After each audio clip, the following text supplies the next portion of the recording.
नमस्ते दोस्तों।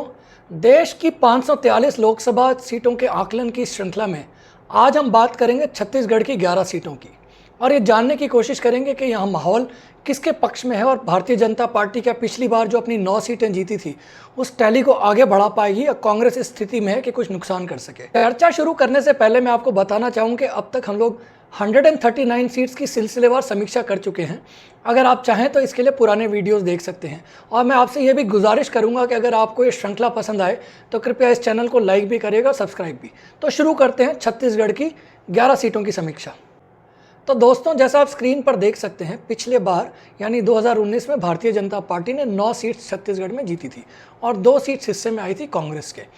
दोनों पार्टीज़ के बीच में वोट डिफरेंस भी करीब 8 से 9% का था और आज की ताज़ा हालात में अगर देखें तो ये वोट डिफरेंस काफ़ी बड़ा नज़र आता है। लेकिन इसमें एक समस्या ये थी कि भारतीय जनता पार्टी जो सीट्स जीती थी वो काफ़ी बड़े अंतराल से जीती थी और कांग्रेस की जो विक्ट्री मार्जिन थी वो हज़ारों में रही थी। इस कारण वोट डिफरेंस देखने में तो बहुत बड़ा लगता है, लेकिन कुछ सीटें ऐसी थी जहाँ पे बड़ी टफ फाइट हुई थी कांग्रेस और भारतीय जनता पार्टी में। एक सीट तो कांग्रेस करीब सिर्फ 6,500 वोट के डिफरेंस से हारी थी, जो लोकसभा चुनाव में कुछ भी नहीं होता। तो क्या ये वोट डिफरेंस कांग्रेस इस बार कुछ कवर कर पाएगी?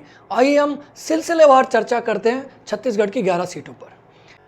मुझे ऐसा लगता है कि इस बार जो 11 सीटों पर चुनाव हो रहे हैं उनमें से कांग्रेस करीब 7 सीटें तो आसानी से गंवाने की स्थिति में लग रही है और सिर्फ 4 सीट्स पर फाइट है। ये 4 सीट्स कौन कौन सी है ये मैं आपको बता देता हूँ और हम चर्चा सिर्फ इन्हीं पे करेंगे क्योंकि बाकी सब सीट्स पे ऐसा लग रहा है कि भारतीय जनता पार्टी आसानी से पिछली बार की जीत को दोहराने वाली है। इन 4 सीट्स में सबसे पहले हम चर्चा करेंगे उन 2 पार्लियामेंट्री कॉन्स्टिट्यूंसीज की जहाँ पिछली बार कांग्रेस जीती थी। ये कोरबा और बस्तर। कोरबा में ज्योत्सना महंत जो कांग्रेस की सिटिंग एमपी हैं वो इस बार फिर से चुनाव लड़ रही हैं और उनके फादर की इमेज भी यहाँ पर काफ़ी अच्छी है। तो ऐसा लग रहा है कि इस बार कोरबा में ज्योत्सना महंत अच्छी टक्कर दे रही है और अगर कहा जाए कि कांग्रेस कोई सीट इस स्टेट में जीत सकती है तो सबसे पहला नाम होगा उसमें कोरबा का।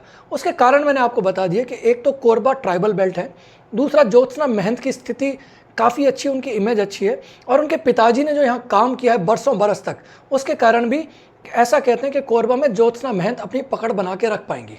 कोरबा में कांग्रेस के फाइट में होने के कारण ये भी है कि वहाँ से भारतीय जनता पार्टी ने टिकट दिया है सरोज पांडे को और सरोज पांडे बाहरी नेता बताई जाती है। तो इस कारण वहाँ 2 फैक्टर्स काम कर रहे हैं, एक तो बाहरी नेता वर्सेस लोकल और दूसरा ज्योत्सना महंत और उसके परिवार की छवि। दोस्तों, इसी कड़ी में दूसरी सीट है बस्तर जो कांग्रेस के पक्ष में मजबूत मानी जा रही है। इसका कारण है कि पिछली बार एक तो कांग्रेस ये मोदी लहर और पुलवामा की आंधी के बावजूद जीत गई थी, हालांकि अंतराल बड़ा छोटा था और वहाँ इस बार कांग्रेस ने जो कैंडिडेट खड़े किए हैं कवासी लखना, उनकी स्थिति अच्छी है। जहाँ तक मुझे याद आता है कवासी लखना 7 बार एमएलए रहे हैं और उनकी ग्राउंड पर पकड़ काफ़ी अच्छी है। कवासी लखना के मुकाबले भारतीय जनता पार्टी ने एक अननोन से फेस को टिकट दिया है। ये अननोन फेस एक गांव के सरपंच हुआ करते थे। अगर आप वहाँ की इलेक्टोरेट से पूछेंगे तो उनका नाम भी आसानी से जल्दी से याद नहीं करके बता सकते। तो इस कारण चूंकि कवासी लखना की पोजीशन अच्छी है, उनकी इमेज अच्छी है, उनकी ग्राउंड लेवल पे उनको सपोर्ट ज़्यादा अच्छा है और चूंकि पिछली बार बस्तर कांग्रेस छोटे से मार्जिन से बचा पाई थी, तो इस कारण ये लग रहा है कि इस बार भी बस्तर में कांग्रेस फाइट में है। भारतीय जनता पार्टी को इस सीट पर नरेंद्र मोदी की छवि का सहारा है और ये छवि कितना काम कर पाएगी ये तो 4 जून के बाद ही पता लगेगा। लेकिन जो पहली 1 और 2 नंबर सीट्स कांग्रेस के पक्ष में लोग कहते हैं जा सकती है, उनमें पहला नंबर मैंने आपको बताया था कोरबा का और दूसरा नंबर बताया जाता है बस्तर का। दोस्तों, तीसरी सीट जहाँ पर कांग्रेस फाइट में है उसका नाम है कांकेर।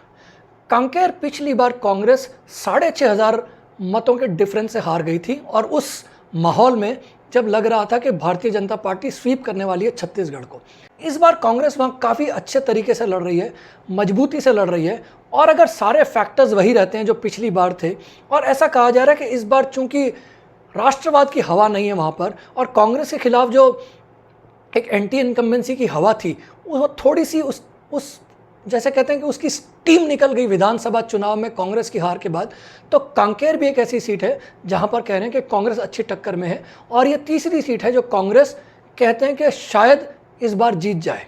अब आप जानना चाहेंगे उस सीट के बारे में जिसकी चर्चा पूरे देश में है और खासकर छत्तीसगढ़ में, इसलिए क्योंकि वहां पर लड़ रहे हैं छत्तीसगढ़ के भूतपूर्व मुख्यमंत्री भूपेश बघेल। इस सीट का नाम है राजनांदगांव। अगर आप कांग्रेस समर्थकों से पूछेंगे तो वो कहेंगे अगर छत्तीसगढ़ में हम कोई एक सीट जीत रहे हैं तो वह राजनांदगांव, और वो इसलिए वो कहते हैं भूपेश बघेल का कद काफ़ी बड़ा है और वो अपने समय में बड़े लोकप्रिय मुख्यमंत्री थे। ये अलग बात है कि वो पिछला चुनाव हार गए थे और उसके कारण बहुत से गिनाए जाते हैं, जिनमें है एक इनफाइटिंग और कुछ असर रहा भारतीय जनता पार्टी के मैनिफेस्टो का, जिसमें उन्होंने घर की जो बुजुर्ग महिलाएं उनको कुछ धन देने का वादा किया था और चुनाव से ऐन वक्त पहले महिलाओं का कुछ मूवमेंट कांग्रेस से बीजेपी की तरफ हो गया था। तो इस कारण कहते हैं भूपेश बघेल चुनाव हार गए।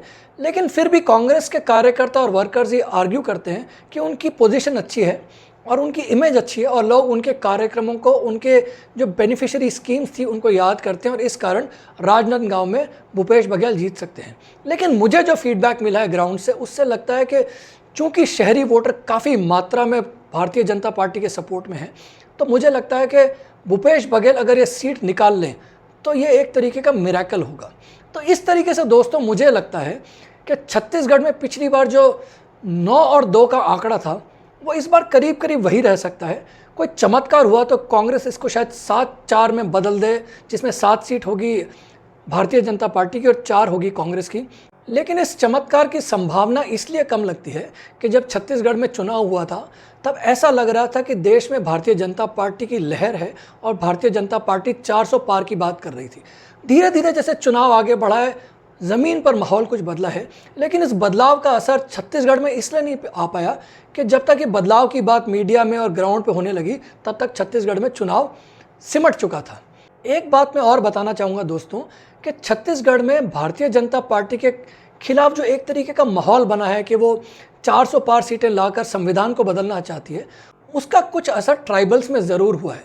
लेकिन चूंकि वहाँ ट्राइबल्स आपस में ही डिवाइडेड हैं, कुछ इलाकों में गौंड हावी हैं, कुछ इलाकों में दूसरे ट्राइबल्स हावी हैं, तो जहाँ जहाँ पर ट्राइबल वर्सेस ट्राइबल की लड़ाई हो रही है वहाँ पे संविधान के बदलने का मुद्दा, हालांकि कुछ असर उसका है, लेकिन वो मुद्दा न्यूट्रलाइज हो गया है ट्राइबल वर्सेस ट्राइबल लड़ाई के कारण। और इस कारण कुछ ऐसी सीटें जहाँ पर भारतीय जनता पार्टी को नुकसान हो सकता था, वो ट्राइबल्स की जो आपस में लड़ाई है उसके कारण उसका फ़ायदा भारतीय जनता पार्टी को मिल रहा है।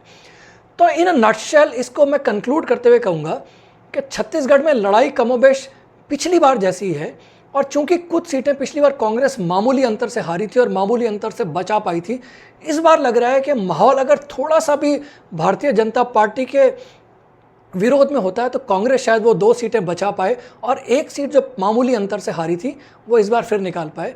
लेकिन अगर आप बेट करना चाहेंगे, अगर आप दाव लगाना चाहेंगे, तो मुझे लगता है छत्तीसगढ़ में भारतीय जनता पार्टी 8 से 10 सीट जीतने की स्थिति में है और कांग्रेस की टैली रहेगी 2 से लेकर 3 सीट तक। तो ये है मेरा आकलन छत्तीसगढ़ के बारे में।